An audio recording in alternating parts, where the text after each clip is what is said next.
누워서 해보는 게 어떻겠니? 아, 안 돼요. 이건 잘못된 거예요. 저의 가슴이 격렬하게 뛰었습니다. 강력한 시아버지의 손길이 저의 허리를 감싸며 천천히 움직였죠. 어둠 속에서 들려오는 거친 숨소리, 그리고 금기를 넘나드는 이 순간의 달콤함. 하지만 왜 이렇게 좋은 걸까? 시아버지와 며느리는 절대 넘어서는 안 될 선이 있었다. 하지만 운명은 때로 우리가 예상치 못한 길로 이끌기도 한다. 나는 알고 있었다. 이 순간부터 나의 인생이 완전히 바뀔 것이라는 사실을. 여러분, 혹시 금기를 넘나드는 관계에 대해 생각해 본 적 있나요? 시아버지와 며느리가 한 집에서 살게 된다면, 세상의 시선과 내 마음 사이에서 갈등하게 된다면, 오늘은 그런 금지된 경계선에서 벌어진 한 여자의 이야기를 들려드리겠습니다. 구독 버튼을 눌러주세요. 별빛 기운과 함께 충격적인 이야기를 들려드릴게요. 사연 시작합니다. 안녕하세요. 제 이야기를 시작하기 전에 먼저 말씀드리고 싶은 것은 이 모든 일이 제가 원해서 시작된 건 아니라는 점입니다. 운명이란 참 잔인해서 우리가 준비도 되지 않은 상황에 갑작스럽게 내몰아버리거든요. 제 이름은 은정입니다. 29에 결혼해서 남편 도혁과 함께 경남 창원의 작은 도시에서 살고 있었어요. 평범한 일상이었죠. 도혁은 성실한 중학교 체육 교사였고 저는 미용실을 운영하면서 소소한 행복을 꿈꾸며 살았거든요. 딸 가린이도 있고 정말 평범하지만 따뜻한 가정이었어요. 그런데 운명은 정말 호락호락하지 않더라고요. 그 겨울날을 지금도 생생히 기억해요. 12월에 차가운 바람이 불던 어느 오후였어요. 도혁은 학교 체육관 천장 점검을 하러 갔었죠. 평소와 다를 바 없는 그저 그런 일상적인 업무였는데 전화벨이 울렸을 때 저는 손님의 머리를 말고 있었어요. 학교에서 걸려온 전화였는데 처음엔 단순한 부상인 줄 알았어요. 남편분이 사고가 났어요. 병원으로 오세요라는 말에도 크게 놀라지 않았거든요. 체육 교사다 보니 크고 작은 부상은 일상다반사였으니까요. 하지만 병원에 도착했을 때 보게 된 것은 하얀 천으로 덮인 남편의 모습이었어요.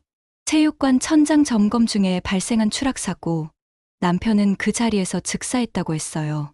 그 순간 세상이 무너져 내리는 게 뭔지 알겠더라고요. 온 세상이 갑자기 회색빛으로 바뀌었어요. 소리도 들리지 않고 아무것도 보이지 않고 그냥 멍하니 서 있을 수밖에 없었어요. 장례식장에서의 3일은 정말 지옥 같았어요. 어린 가린이는 아빠를 찾으며 매일 울었고 저는 한쪽 구석에 앉아서 남편의 영정사진만 바라보고 있었거든요. 사람들이 위로를 해줘도 귀에 들어오지 않았어요. 그냥 현실이 받아들여지지 않았어요. 그런데 그때 더 처참해하던 사람이 있었어요. 바로 시아버지였어요. 남편의 아버지인 박상우 씨. 60을 넘긴 나이에도 정말 탄탄한 몸을 유지하고 계셨던 분이에요. 전직 소방관이셨거든요. 강직한 성품과 책임감으로 동네에서도 유명하신 분이었는데 아들을 먼저 떠나보낸 아버지의 심정이 어떨까요? 그렇게 단단하던 시아버지의 어깨도 아들을 묻은 뒤에는 완전히 무너져 내렸어요. 장례식 마지막 날 시아버지가 제게 말씀하셨어요. 은정아, 내가 혼자가 되었다고 생각하지 마라. 가린이랑 너. 내가 끝까지 책임진다. 처음에는 정말 위로가 되는 말이었어요. 막막한 현실 앞에서 의지할 곳이 생겼다는 안도감도 들었고요. 하지만 그때는 몰랐어요. 그 말이 제 인생의 새로운 굴레가 될 줄은. 장례를 치른 후 현실적인 문제들이 하나둘씩 다가오기 시작했어요. 우선 집 문제가 있었어요. 시아버지는 혼자 사시기엔 너무 큰 집에 계셨고 저희는 전세 만료가 다가오고 있었거든요. 경제적으로도 막막한 상황이었어요. 그냥 우리 집으로 와라. 방도 넓고 가린이 키우기에도 좋다. 시아버지의 제안은 현실적으로 거부하기 어려웠어요. 미용실 수입만으로는 아이를 키우면서 독립적으로 살기가 쉽지 않았거든요. 게다가 가린이에게도 할아버지가 필요한 때였고요. 하지만 마음 한편으로는 불편함이 있었어요. 아무리 시아버지라고 해도 남남인데 한 집에서 산다는 게, 그리고 세상 사람들의 시선도 걱정되었고요. 사람들이 뭐라고 할까봐 걱정이니? 시아버지가 제 마음을 눈치채시고 물어보셨어요. 그런 건 아니지만. 은정아, 나는 내 시아버지다. 그리고 가린이 할아버지고. 우리는 가족이야. 남들이 뭐라고 하든 당당하게 살면 돼. 그렇게 우리의 이상한 동거가 시작되었어요. 한 지붕 아래 과부인 며느리와 호라비인 시아버지가 함께 사는 삶 말이에요. 처음 몇 주는 그럭저럭 괜찮았어요. 시아버지는 정말 할아버지 역할에 충실하셨거든요. 가린이를 어린이집에 데려다 주시고 집안일도 도와주시고 덕분에 제가 미용실 일에 집중할 수 있었어요. 하지만 문제는 생각보다 빨리 시작되었어요. 세상은 과부와 늙은 시아버지가 함께 사는 걸 그리 곱게 보지 않더라고요. 장을 보러 시장에 가면 사람들의 시선이 느껴졌어요. 직접 말은 안 해도 수군거리는 소리가 귀에 들렸거든요. 저 나이에 시아버지랑 같이 산다고? 밤에 뭔 일이 있는지 뻔하지. 그런 말들을 들을 때마다 얼굴이 화끈거렸어요. 아무것도 없는데, 정말 아무것도 하지 않았는데, 사람들은 이미 저희를 그런 눈으로 보고 있었어요. 더 힘든 건 저 자신도 점점 불편해지고 있다는 거였어요. 시아버지와의 동거가 처음엔 단순히 경제적인 필요에서 시작되었는데, 시간이 갈수록 뭔가 다른 감정들이 생기기 시작했거든요. 아직은 말하기 어려운 그런 복잡한 감정들이요. 그렇게 우리는 세상의 시선과 내면의 갈등 사이에서 하루하루를 버텨나가기 시작했어요. 이 모든 게 시작에 불과하다는 걸 그때는 몰랐어요. 시아버지와의 동거가 시작된 지 한 달 정도 지났을 때였어요. 처음에는 정말 단순한 가족 관계였거든요. 시아버지는 매일 새벽 5시에 일어나서 집 안을 돌며 청소를 하셨어요. 소방관 시절의 습관이 남아있어서 그런지 정말 군대처럼 규칙적인 생활을 하셨죠. 은정아, 일어났나? 아침 준비해놨다. 매일 아침 똑같은 시간에 들려오는 시아버지의 목소리. 처음엔 고마웠어요. 혼자서 가린이 챙기고 미용실 나갈 준비하려면 정신이 없었는데 시아버지가 도와주시니까 정말 많이 편했거든요. 시아버지는 가린이를 어린이집에 데려다 주는 것도 당연하게 여기셨어요. 60을 넘긴 나이에도 정말 건장하셨거든요. 전직 소방관답게 매일 아침 운동을 빼먹지 않으셔서 동네 어르신들이 부러워할 만큼 탄탄한 몸을 유지하고 계셨어요. 할아버지, 힘이 정말 세요. 가린이가 시아버지 팔뚝을 만지며 신기해하는 모습을 보면서 저도 모르게 그 팔뚝을 쳐다보게 되더라고요. 정말 60대라고는 믿기지 않을 정도로 단단한 근육이었거든요. 그런데 문제는 어느 순간부터 시아버지의 시선이 달라지고 있다는 걸 느끼기 시작했다는 거예요. 처음엔 정말 착각인 줄 알았어요. 제가 미용실에서 퇴근해서 집에 돌아올 때 시아버지가 제게 주는 눈길이 뭔가 다르더라고요. 그냥 며느리를 바라보는 시선이 아니라 여자를 바라보는 그런 시선 말이에요. 오늘 힘들었지? 얼굴이 피곤해 보인다. 시아버지가 제 얼굴을 유심히 들여다보시면서 하시는 말씀에 괜히 얼굴이 빨개지더라고요. 그리고 그런 제 반응을 시아버지도 놓치지 않으셨던 것 같아요. 시간이 갈수록 시아버지의 행동은 점점 선을 넘기 시작했어요. 미묘하게, 정말 미묘하게요. 허리가 많이 굽었네. 미용사 일 하려면 자세가 중요한데. 어느 날 저녁, 제가 소파에 앉아 있을 때 시아버지가 뒤에서 그렇게 말씀하시면서 제 등을 직접 펴주려고 다가오시는 거예요. 그 순간 시아버지의 큰 손이 제 등에 닿았을 때의 그 느낌을 지금도 잊을 수가 없어요. 뜨겁고 거칠면서도 섬세한 그 손길이 등 위로 천천히 움직일 때마다 온몸에 전기가 흐르는 것 같았거든요. 아버님, 괜찮아요. 급하게 몸을 피했지만 시아버지의 손이 닿았던 부분이 한동안 뜨겁게 달아올라 있더라고요. 그런 일들이 계속 반복되었어요. 팔 근육이 단단히 뭉쳤다. 이러면 일할 때 힘들겠어. 설거지를 하고 있을 때 뒤에서 다가와서 제 어깨를 주물러 주시려고 하거나 목이 많이 뻣뻣해 보이네. TV를 보고 있을 때 자연스럽게 제 목 뒤에 손을 올리시거나 매번 정당한 이유가 있었어요. 치료 목적이라고 하면 할 말이 없었거든요. 하지만 그 손길에는 단순한 치료 이상이 뭔가 다른 의미가 담겨 있다는 걸 느낄 수 있었어요. 더 큰 문제는 제 마음이었어요. 남편을 잃고 완전히 공허해진 마음에 시아버지의 그 따뜻하고 강한 손길이 때론 이상하게 위로가 되더라고요. 혼자 잠들어야 하는 밤이 너무 외로웠거든요.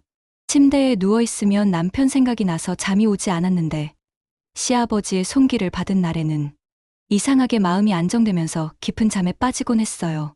그런 제 자신이 너무 무서웠어요. 이런 마음을 가지면 안 되는데 시아버지잖아요. 남편의 아버지인데. 하지만 몸은 정직하더라고요. 시아버지의 손길을 기대하고 있는 제 자신을 발견할 때마다 죄책감에 휩싸였어요. 그런데 더 큰 문제가 기다리고 있었어요. 바로 동네 사람들이었어요. 장을 보러 시장에 가면 사람들의 수군거림이 점점 노골적으로 들리기 시작했어요. 밤마다 불 꺼진 집에서 무슨 일이 있는지 다 안다니까. 아무리 시아버지라지만 저 나이 남자가 젊은 며느리랑 가린이 어린이집에서도 애들이 뭐라고 하던데. 그 말을 들은 순간 심장이 멎는 것 같았어요. 가린이까지 피해를 본다니. 그날 오후 가린이가 어린이집에서 울면서 돌아왔어요. 엄마 친구들이 그러는데 엄마랑 할아버지가 같이 잔다며? 그게 나쁜 거라며? 5살밖에 안 된 아이가 그런 말을 들어야 한다니. 제 가슴이 찢어지는 것 같았어요. 가린아, 그런 나쁜 말 하는 친구들은 신경 쓰지 마. 할아버지는 우리 가족이야. 하지만 아이를 달래면서도 제 마음 한편으로는 정말 아무것도 없는 걸까 하는 의문이 들더라고요. 그날 밤, 저는 제 방에 앉아서 정말 미칠 듯한 압박감에 시달렸어요. 거울을 보니 제 얼굴이 낯설더라고요. 시아버지의 시선을 의식하고 있는 제 자신, 그분의 손길을 기대하고 있는 제 자신이 이대로는 안 되겠다는 생각이 들었어요. 하지만 현실적으로 어떻게 해야 할지 막막했어요. 가린이와 생계를 생각하면 시아버지의 도움을 놓을 수도 없었고, 그때 복도에서 발소리가 들렸어요. 시아버지의 발걸음이었는데 평소보다 조심스럽게 걷고 계시더라고요. 제 방 앞에서 잠시 멈추시는 것 같더니 똑똑 문을 두드리는 소리였어요. 은정아, 잠깐 나와 볼래? 할 말이 있어. 그 낮고 깊은 목소리를 들으면서 제 심장이 미친 듯이 뛰기 시작했어요. 뭔가 중요한 순간이 다가오고 있다는 걸 본능적으로 느꼈거든요. 문을 열고 나가니 시아버지가 거실 소파에 앉아 계셨어요. 평소와는 다른 진지한 표정이었어요. 앉아. 시아버지 옆에 앉으라는 건지 맞은편 소파에 앉으라는 건지 애매했지만 저는 맞은편에 앉았어요. 하지만 시아버지는 제 옆으로 자리를 옮기셨어요. 은정아, 사람들 말 때문에 힘들지? 그 순간 시아버지와 제 사이의 거리가 너무 가깝다는 걸 느꼈어요. 시아버지의 체온이 전해져 오고 남성 특유의 향이 코끝에 스며들어서 머리가 어지러질해졌어요. 사람들이 뭐라고 하든 신경 쓰지 마. 우린 당당해야 해. 시아버지가 제 손을 잡으셨어요. 그 큰 손이 제 작은 손을 완전히 감쌀 때의 그 느낌. 안전하면서도 위험한 그런 이중적인 감정이 들었어요. 그날 밤, 저는 잠을 이룰 수 없었어요. 시아버지와의 그 짧은 대화, 그분이 제 손을 잡았을 때의 느낌이 계속 머릿속을 맴돌았거든요. 이 모든 게 어디로 향하고 있는지 그때는 몰랐어요. 하지만 뭔가 돌이킬 수 없는 선을 향해 다가가고 있다는 건 확실했어요. 그날은 정말 최악의 하루였어요. 미용실에 오신 한 고객분과 실랑이를 벌이게 된 거예요. 파마를 하는 중에 고객분이 계속 움직이셔서 머리카락이 조금 손상된 일이 있었거든요. 이게 뭐야? 내 머리를 망쳐놓고. 그분이 갑자기 소리를 지르며 제게 달려드셨어요. 저는 깜짝 놀라서 뒤로 물러서려다가 그만 발을 헛디디고 말았어요. 아, 넘어지면서 허리를 심하게 삐끗했어요. 그 순간 허리에서 뚝 하는 소리가 들렸고 너무 아파서 일어날 수가 없었거든요. 다른 손님들의 도움으로 겨우 집까지 왔지만 정말 숨쉬기도 힘들 정도였어요. 조금만 움직여도 허리에서 전기가 오는 것처럼 찌릿찌릿했거든요. 시아버지가 제가 절룩거리며 들어오는 모습을 보고는 깜짝 놀라셨어요. 은정아, 무슨 일이야? 왜 이렇게 된 거야? 허리를 삐끗했어요. 미용실에서 넘어져서. 병원 가야겠다. 내가 지금 데려다 줄게. 하지만 저는 고개를 저었어요. 병원비도 부담스러웠고 무엇보다 미용실 일을 계속해야 했거든요. 괜찮아요. 며칠 푹 쉬면 나을 거예요. 그렇게 말했지만 밤이 되어서도 통증은 전혀 나아지지 않았어요. 어떤 자세를 취해도 편한 곳이 없었어요. 침대에 누워 있어도 옆으로 돌아 누워도 정말 견딜 수 없을 정도로 아팠어요. 한밤중이 되었을 때 참을 수 없는 고통 때문에 신음소리가 나오더라고요.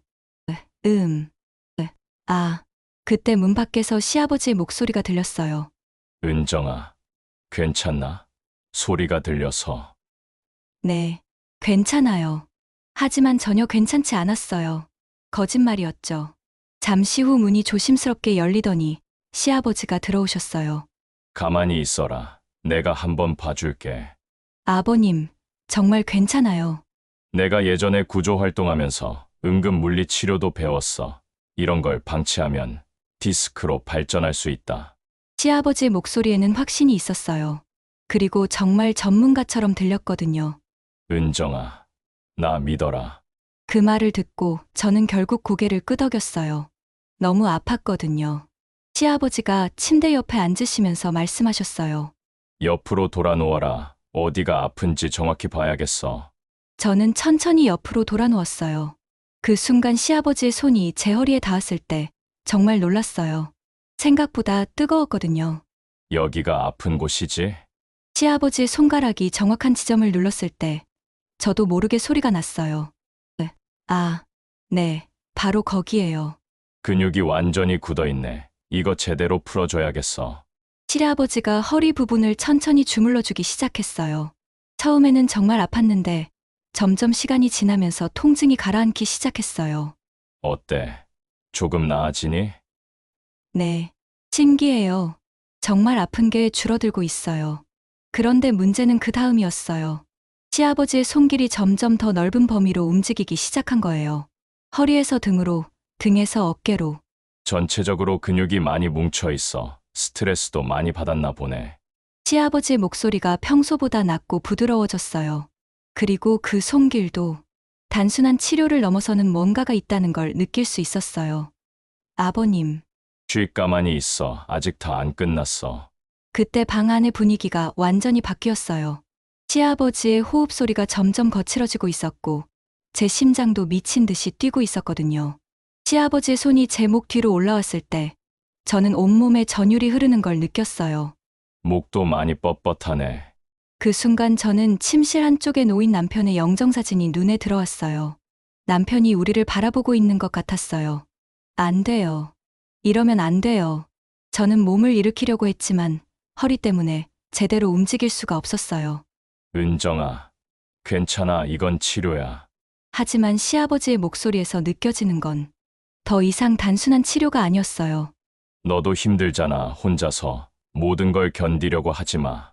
그 말을 듣는 순간 그동안 꾹꾹 눌러담았던 외로움과 슬픔이 한꺼번에 터져나왔어요.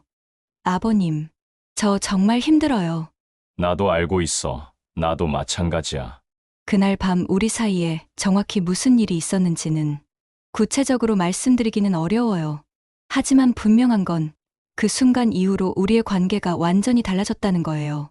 치료라는 명목으로 시작된 일이 어느새 다른 의미로 바뀌어버린 거죠. 시아버지의 따뜻한 체온과 저를 감싸주는 그 든든한 품. 죄책감과 동시에 안도감이 밀려왔어요. 다음 날 아침, 저는 남편의 사진 앞에서 한참을 서 있었어요. 여보, 미안해요. 정말 미안해요.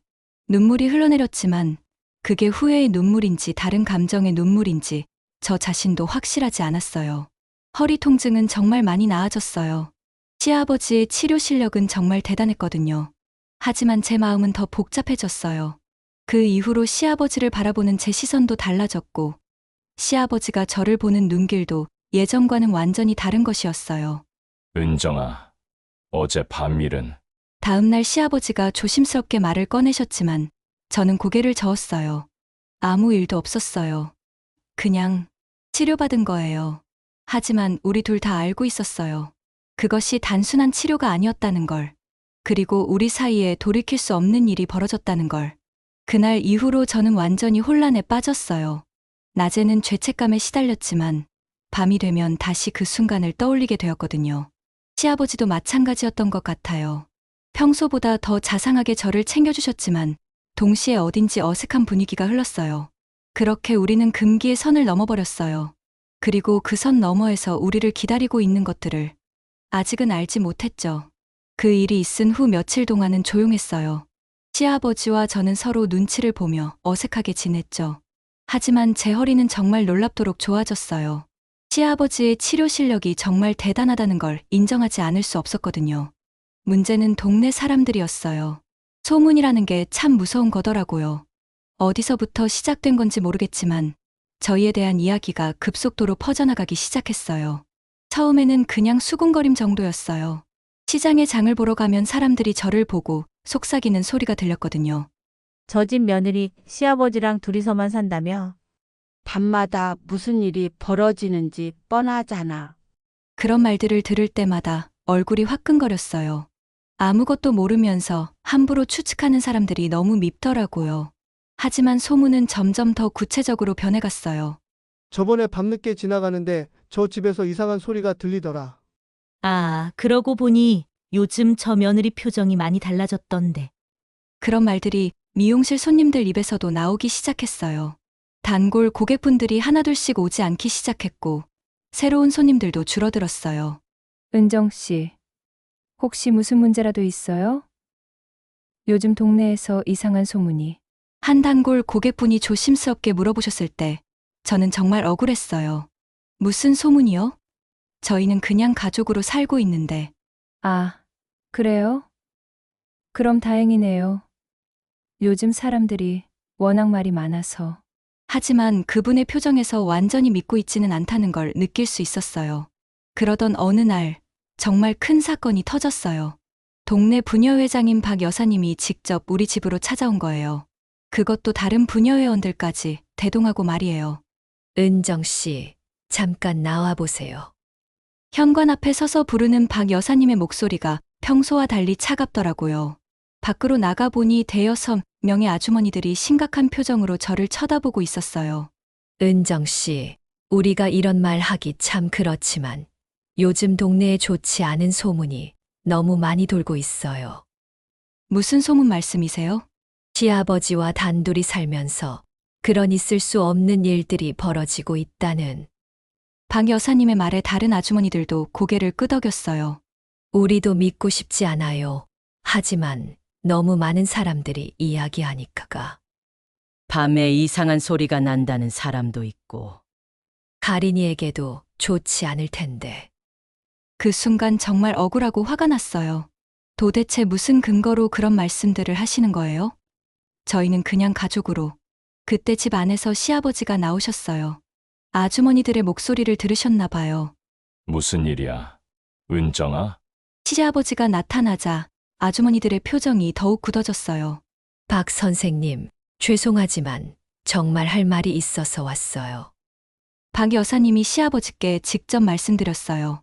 요즘 동네에서 좋지 않은 이야기들이 너무 많이 나와서 이렇게 사시면 안 될 것 같은데요. 시아버지의 얼굴이 순간 굳어졌어요. 무슨 이야기 말씀이십니까? 시아버지와 며느리가 한 집에서 사는데 혹시 그런 있어서는 안 될 일들이. 박 여사님이 말끝을 흐렸지만 그 의미는 분명했어요.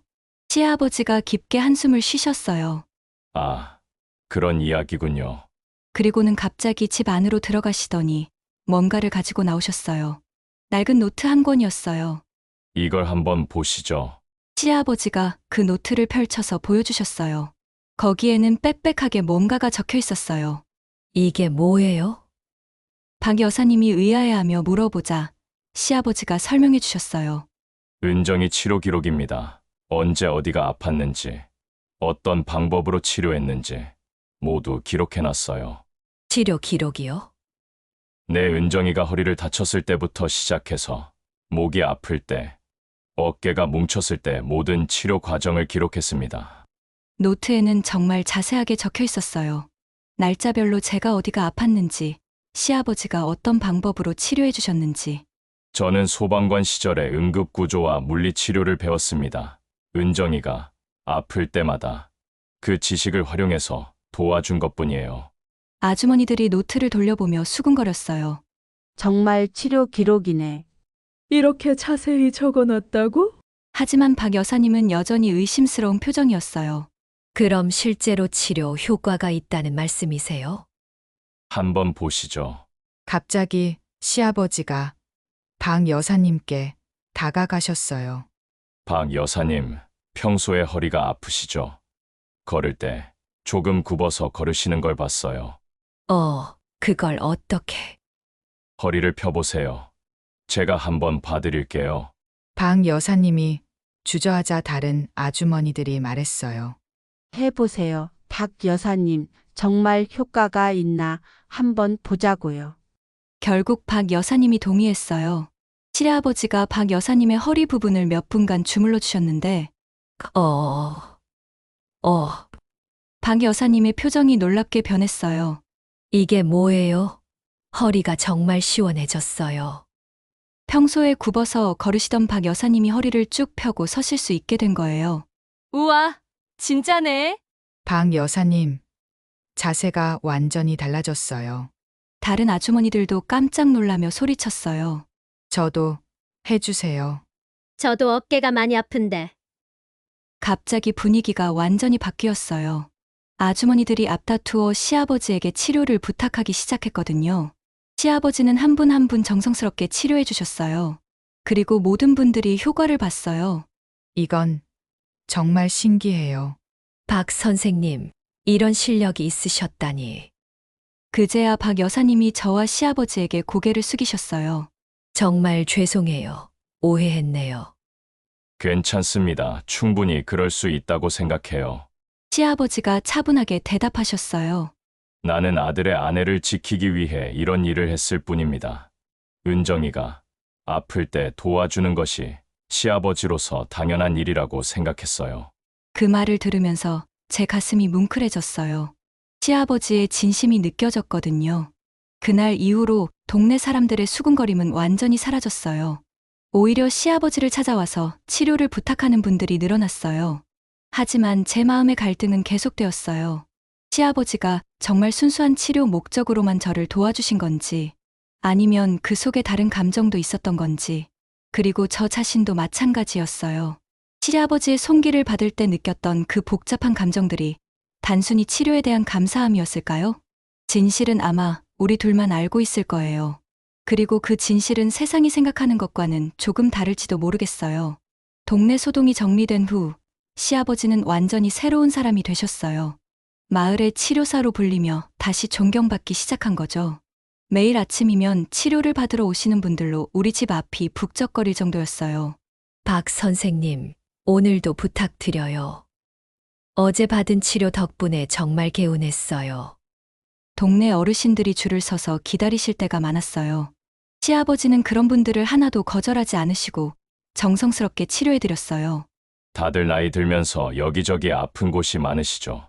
제가 도울 수 있는 건 당연히 도와드려야죠. 시아버지의 얼굴에는 활기가 돌아왔어요. 마치 인생의 제2막을 연 것처럼 자신감이 넘치셨거든요. 저 또한 몸의 통증이 완전히 사라지면서 자신감을 되찾았어요. 허리도 좋아지고 목과 어깨의 결림도 없어지니까 미용실 일이 훨씬 수월해졌거든요. 그 덕분에 손님들도 다시 늘어나기 시작했어요. 은정 씨, 요즘 표정이 정말 밝아졌네요. 몸이 좋아지니까 일하는 모습도 달라 보여요. 하지만 문제는 제 마음이었어요. 표면적으로는 모든 게 정리된 것 같았지만 제 내면의 갈등은 오히려 더 커지고 있었거든요. 시아버지에게 의지하고 있다는 걸 더 이상 부정할 수 없었어요. 남편을 잃은 상처, 홀로 아이를 키워야 하는 부담, 세상의 차가운 시선, 그 모든 것들 속에서 시아버지만이 제게 진정한 위로가 되어 주었거든요. 그런데 이런 마음이 과연 옳은 건지 계속 고민되었어요. 시아버지는 남편의 아버지잖아요. 아무리 혈연 관계는 아니라고 해도 이런 감정을 가지는 게 맞는 건지. 그러던 어느 날 저녁, 시아버지가 제게 말씀하셨어요. 은정아, 잠깐 얘기 좀 하자. 시아버지의 표정이 평소와 달리 진지했어요. 거실에 앉아서 마주 앉으니 시아버지가 천천히 말문을 여셨어요. 은정아, 너 혼자 사는 거 생각해 본 적 없나? 갑작스러운 말씀에 깜짝 놀랐어요. 갑자기 왜 그런 말씀을? 아니다, 잘못 말했네. 혼자 사는 게 아니라 새로운 인연을 만나는 거 말이야. 그 말을 듣는 순간 가슴이 철렁했어요. 아버님, 은정아, 넌 아직 젊어. 가린이도 아빠가 필요하고 이렇게 계속 나랑만 살 수는 없잖아. 시아버지의 말씀이 칼날처럼 아프게 꽂혔어요. 제가 바라던 건 다른 인연이 아니라 바로 시아버지의 곁이었거든요. 저는 지금도 충분해요. 아니야, 넌 행복할 권리가 있어. 진짜 행복 말이야. 시아버지가 제 손을 잡으셨어요. 그 따뜻한 손길이 오히려 더 슬프게 느껴졌어요. 아버님도 새로운 분을 만나실 생각은 없으세요? 나는 이제 늙었어. 하지만 넌 달라. 아직 모든 게 가능한 나이잖아. 그날 밤 저는 잠을 이룰 수 없었어요. 시아버지의 말씀이 계속 머릿속을 맴돌았거든요. 며칠 후 시아버지가 정말로 중매를 서주겠다고 하셨어요. 동네에 괜찮은 총각이 하나 있어. 나이도 비슷하고 직업도 안정적이야. 아버님, 저는 만나보기만 해라. 부담 갖지 말고. 결국 저는 그 남자분을 만나보게 되었어요. 중학교 교장 선생님이었는데 정말 좋은 분이었어요. 남편과 비슷한 연배의 성품도 온화하시고 처음에는 거부감이 있었어요. 남편 생각도 나고 시아버지에 대한 제 복잡한 감정 때문에도. 하지만 몇 번 만나다 보니 마음이 조금씩 열리기 시작했어요. 가린이에게도 좋은 아버지가 되어드릴게요. 그분이 진심으로 말씀하시는 모습을 보면서 이것이 현실적으로 가장 좋은 선택일지도 모른다는 생각이 들었어요. 하지만 결정을 내리기가 쉽지 않았어요. 그분은 정말 좋은 사람이었지만 제 마음 한편에는 여전히 시아버지가 있었거든요. 그런 제 마음을 시아버지도 눈치채고 계신 것 같았어요. 평소보다 더 다정하게 저를 대해주셨지만 동시에 새로운 인연을 만들라고 계속 권하셨어요. 은정아, 너무 고민하지 마라. 내 행복이 가장 중요해. 시아버지의 그런 배려가 오히려 더 마음 아팠어요. 저를 진심으로 생각해 주시는 마음이 느껴졌거든요. 결국 저는 그분과의 결혼을 결심하게 되었어요. 가린이를 위해서도 제 미래를 위해서도 그게 현명한 선택이라고 생각했거든요. 결혼 준비를 하는 동안 시아버지는 정말 많이 도와주셨어요. 예물 고르는 것부터 결혼식 준비까지 친아버지처럼 세심하게 챙겨주셨어요. 시아버지, 정말 고마워요. 뭘 당연한 일이지. 하지만 시아버지의 눈빛에서 아쉬움 같은 걸 느낄 수 있었어요. 저를 보내는 게 쉽지 않으신 것 같았어요. 드디어 결혼식 날이 왔어요. 아버지가 없는 저를 대신해서 시아버지가 버진로드를 함께 걸어주기로 하셨어요. 웨딩드레스를 입고 시아버지와 함께 걸어가는 그 순간 정말 복잡한 감정이 들었어요. 예쁘다. 은정아, 정말 예뻐. 시아버지가 작은 목소리로 속삭여 주셨어요. 신랑에게 제 손을 넘겨주는 순간 시아버지가 제 손을 꼭 잡으며 말씀하셨어요. 고맙다. 은정아, 내 덕분에 내가 다시 살아났다. 그 말을 듣는 순간 눈물이 핑 돌았어요. 시아버지도 눈시울이 붉어지셨거든요. 저야말로 시아버지 덕분에 다시 일어설 수 있었어요. 결혼식이 끝나고 신혼집으로 가면서도 계속 시아버지 생각이 났어요. 새로운 남편은 정말 좋은 분이었지만 제 마음 한구석에는 여전히 시아버지와의 추억들이 남아 있었어요. 신혼 첫날 밤, 새 남편이 물어봤어요. 시아버지와 많이 가깝게 지내셨나 봐요. 결혼식 때 정말 아쉬워하시더군요. 네, 많은 도움을 받았어요. 그 이상은 말할 수 없었어요. 시아버지와 제 사이에 있었던 그 미묘한 감정들, 금기의 경계선에서 흔들렸던 순간들, 그건 영원히 저희들만의 비밀로 남을 거예요. 지금 생각해보면 우리 관계는 세상 누구도 이해하지 못할 복잡한 것이었어요. 단순히 시아버지와 며느리의 관계도 아니었고 그렇다고 남녀 간의 사랑도 아니었어요. 상처받은 두 사람이 서로를 의지하며 살아온 특별한 연대였던 것 같아요. 피보다 진한 금기의 경계를 넘나들었던 기묘한 가족애였죠. 새로운 삶을 시작하면서도 저는 가끔씩 시아버지를 찾아뵙곤 해요. 가린이도 할아버지를 너무 그리워하거든요. 할아버지, 보고 싶었어요. 가린이가 시아버지 품에 안기는 모습을 보면서 저는 확신해요. 우리가 만들어낸 이 특별한 가족의 형태는 틀렸던 게 아니라고. 세상의 기준으로는 이해할 수 없을지 몰라도 우리에게는 꼭 필요했던 시간이었다고. 시아버지는 지금도 마을의 치료사로 활동하고 계세요. 많은 분들에게 도움을 주시며 보람찬 노년을 보내고 계시죠. 그리고 저는 새로운 가정에서 행복하게 살고 있어요. 하지만 가끔은 그때의 기억들이 떠올라요. 시아버지의 따뜻한 손길, 저를 지켜주려던 그 마음. 어쩌면 진정한 가족이란 혈연이나 법적 관계로만 만들어지는 게 아닐지도 몰라요. 서로를 진심으로 아끼고 보듬어주는 마음, 그것이 진짜 가족을 만드는 게 아닐까요? 오늘 제 이야기를 끝까지 들어주셔서 고맙습니다. 누구에게나 말하기 어려운 이야기였는데 이렇게 털어놓고 나니 마음이 한결 가벼워지네요. 세상에는 정답이 없는 관계들이 많아요. 때로는 그 관계 속에서 상처받기도 하고 치유받기도 하죠. 중요한 건 서로를 진심으로 아끼는 마음이 아닐까 싶어요. 여러분도 인생에서 그런 특별한 인연을 만나시길 바랍니다. 비록 세상의 기준으로는 설명할 수 없을지라도 여러분에게는 꼭 필요한 그런 인연 말이에요. 그럼 오늘도 행복한 하루 되시고 다음에도 좋은 이야기, 별별 이야기로 찾아오겠습니다. 감사합니다.